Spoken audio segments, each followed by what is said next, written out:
السلام علیکم ورحمۃ اللہ وبرکاتہ۔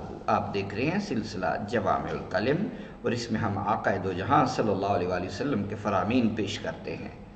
ان ابی ہریرہ رضی اللہ تعالی عنہ قال قال رسول اللہ صلی اللہ علیہ وسلم لکل شیء زکاۃ وزکاۃ الجسد الصوم وقال الصیام نصف الصبر۔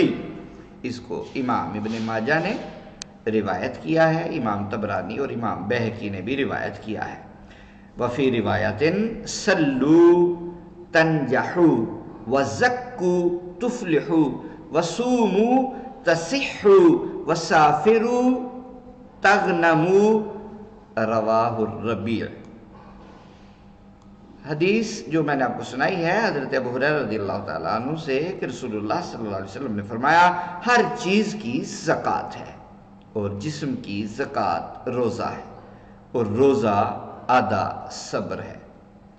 اور ایک روایت میں ہے کہ نماز پڑھو نجات پا جاؤ گے، اور زکوٰۃ ادا کرو فلاح پا جاؤ گے، اور روزے رکھو صحت و تندرستی پاؤ گے، اور سفر کرو غنی ہو جاؤ گے۔